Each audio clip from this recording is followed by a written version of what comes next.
Hi there, welcome to the Edmonton Dermatology YouTube channel. My name is Trevor and I'm here with none other than Dr. Taher. He is the main dermatologist here and skin surgeon at Edmonton Dermatology and Skin Surgery Center.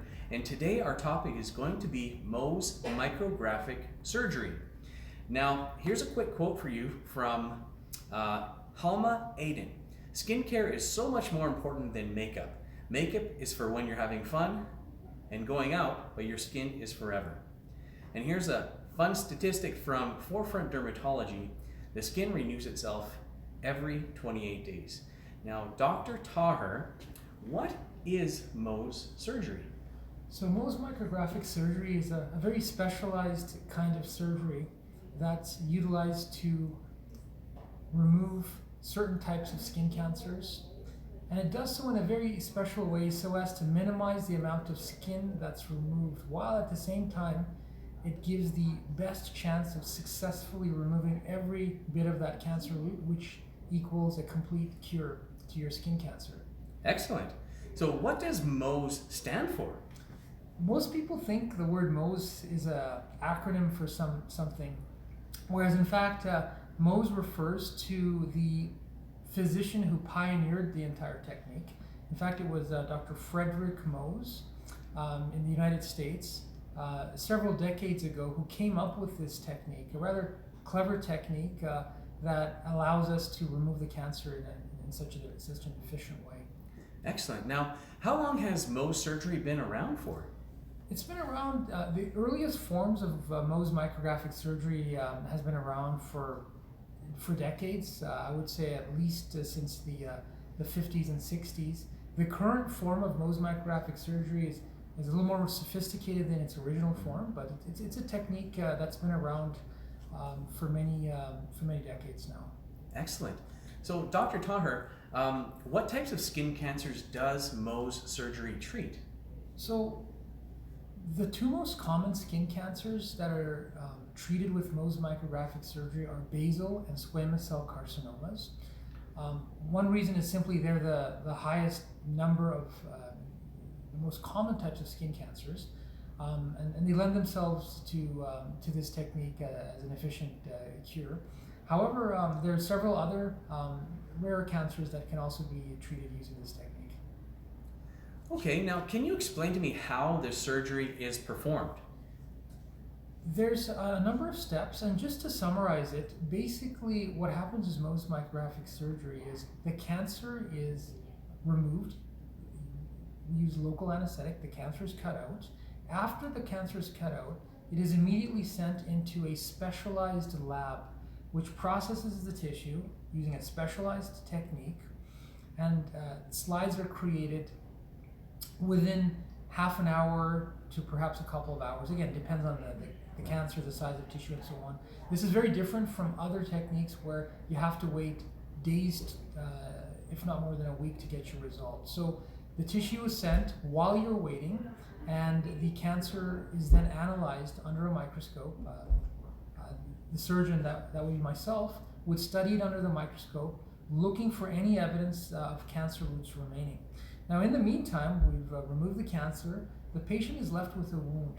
We do not reconstruct the wound at this time because we want to be absolutely sure all the roots are gone before we commit to reconstructive surgery.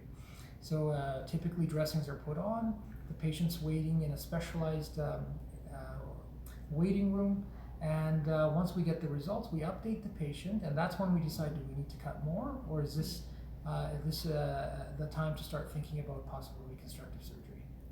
Wow, that sounds like quite the intensive process. Now, do people have to be put to sleep in order to do Mohs surgery? No, this is a procedure that's generally done under a local anesthetic. So no, we don't put you to sleep, and this is one of its benefits. We can put local anesthetic. You're wide awake. I'm talking to my patients, calming them down, getting to know them. The cancer is removed. They're dressed. And because there's waiting involved, we wouldn't want to keep a patient under a general anesthetic for that long. It's a technique that's done under a local anesthetic. Okay, now Does Mohs surgery hurt a lot, or what kind of pain is associated with this type of surgery?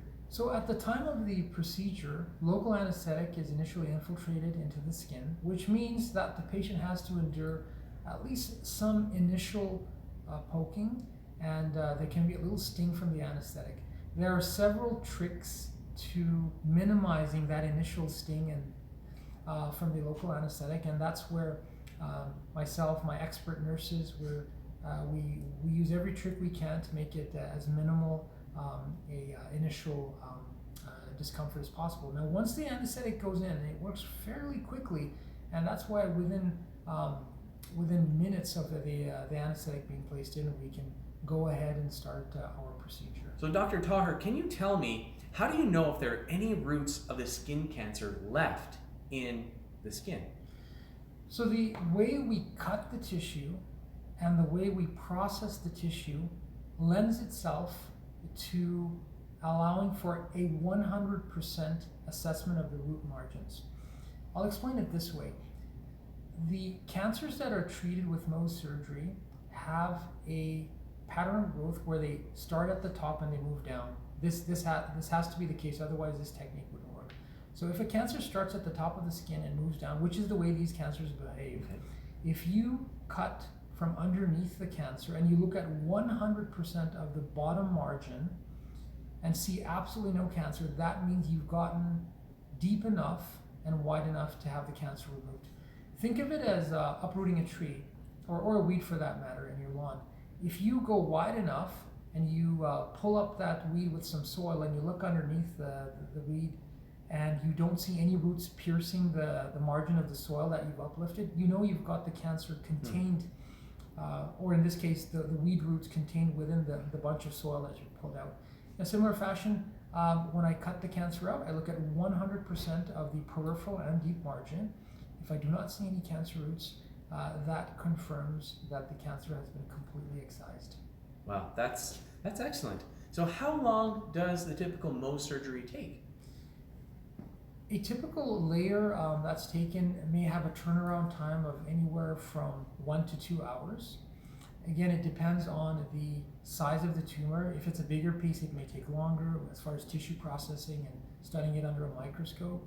So what we tell our patients, just to standardize, we usually say, it's going to be 1 to 2 hours between the time that I excise your cancer, it's processed, and I study the margins, and I update you. So between 1 to 2 hours later, we will have a result for you, generally speaking. Again, sometimes it's a little bit faster, sometimes a little bit longer. Okay, now at that point, can someone say that they are cured of skin cancer after the Mohs surgery? Yes, the micrographic surgery procedure provides the best cure rates for these types of cancers. And so when we can confidently say that all the roots are cleared, you are cured of your skin cancer. And again, as I mentioned earlier, there's specific cancers that we would use this technique for. Okay. Now, the next question I have for you, Dr. Taher, is what happens to the skin after the skin cancer has been cut out? So when the cancer is removed, you're left with a portion of your skin missing. Now, it could be it's obviously a bit of the upper layer, and depending on how deep the cancer goes, there will be deeper layers that are removed. So you're left with some degree of a wound. And so depending on how deep that wound is, sometimes we may recommend that let's just let this heal in by itself. And that's sometimes the smart way to go. Whereas at other times, for best results, depending on the size, the depth of the wound, the comfort of the patient, we may recommend some type of reconstruction to fix the wound. And that's part of our skill set, to provide local reconstructive surgery on the skin. Some techniques that may be used include skin grafting, local flaps, and so there are different ways to fix a hole that's created after cancer removal. Okay, now how long does it take to heal from Mohs surgery in most cases? In most cases, especially if the wound is sutured and reconstructed, stitches typically come out somewhere in the range of 7 to 12 days, depends on which part of the body. And so the stitches come out, and then usually there's another week or two after that where you just have to give your body a little extra time to allow for the final bit of healing to occur and for things to seal up and the scar to mature. Great. So the next question that I have for you, Dr. Taher, is what are the contraindications to Mohs surgery? So I would avoid Mohs surgery if I was assessing a cancer, for example, that was of a certain significant size. Again, because it's under local anesthetic, if it was, let's just say, a significant portion of the face or ear, I would be concerned that the amount of local anesthetic I would need to operate on that case might go beyond what we consider a safe level. Okay. So when we see cancers that are significantly sized, it's sometimes better to have our hospital-based surgical colleagues involved. Sometimes we, for those cases, we need to do certain special radiology testing to make sure the cancer hasn't spread deeper or to a distant site. So that would be an example of where I may say Mohs micrographic surgery is not right for you. There are certain cancers that don't grow in a what we call contiguous fashion, where from the top down. If they're more scattered and and grow in a disorganized fashion, the technique will not work, because we need to tackle cancers that grow in a contiguous fashion from the top of the skin downward. Another reason I wouldn't recommend micrographic surgery is if the patient, when I meet with them and tell them about the technique, I have met patients who are extremely anxious, and they are very honest with me to say that I don't think I can handle a series of repeated local injections. It just may not be right for them. And I've had patients go as far as to say, I realize my cancer is very small, and that micrographic surgery might be the better option. However, they may choose to have it cut under a general anesthetic just because they can't handle the anxiety of micrographic surgery. Okay. The last question that I have, Dr. Taher, did you have more?